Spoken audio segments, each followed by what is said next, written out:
The Should Detox. In our minds, we know right from wrong. Our inner wisdom always knows what we are truly capable of, given our resources at hand. Leveraging the power of self-compassion and self-esteem can be powerful in helping you along your journey. Self-esteem helps you believe you can achieve. Through taking steps and boosting our self-efficacy, we strengthen our abilities to achieve. Therefore, we strengthen this belief, I can. This requires a right-size approach. Self-compassion is essentially treating yourself with the same love and compassion as you would a dear friend, your child, or any loved one. It's that inner voice that says, I am enough, and I am giving it my best effort. Sure, I know what the standards are, and I know where I currently am. Given my resources at hand and my current skill set, I can see what progress means to me right now. Maybe you're not hitting the optimal targets, but you are discovering what a step forward looks like on that progress continuum, so you can begin to incrementally and deliberately bridge the gap. As you take steps forward, you'll often feel like some steps are taken to the side and then taken back.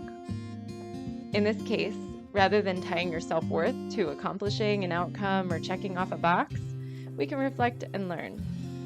Fails are crucial parts of the journey. They happen to be the best teachers. So, what is a fail? This is what I call a first attempt in learning. Maybe you didn't show up how you expected yourself to for a goal that you were setting out for in the moment.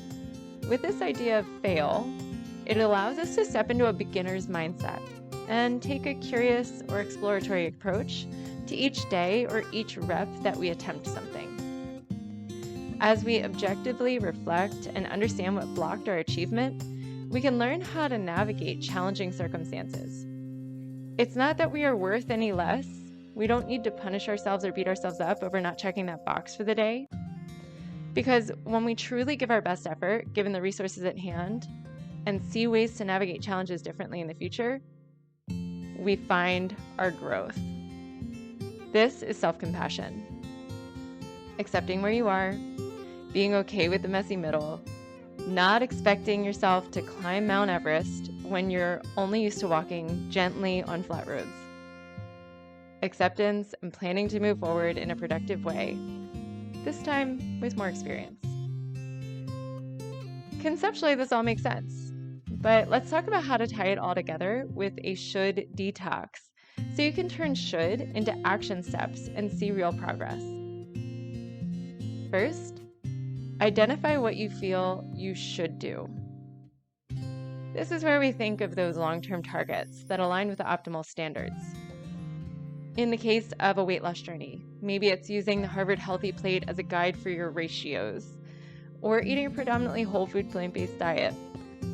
It could require reducing sedentary behavior by increasing to 10,000 steps per day, or getting that heart rate up for 150 minutes or more each week. It could also even be event-focused. I will run a 5K.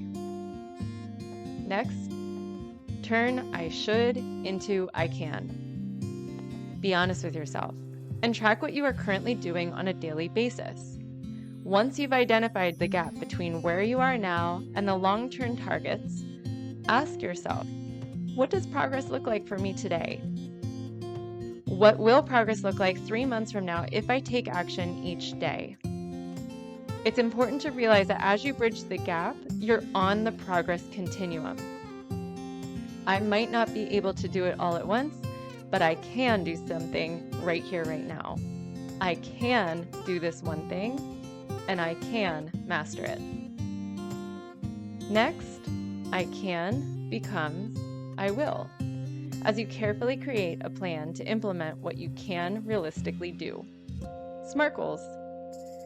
As you make this plan, you set up reminders, support structures, and consider all resources at hand.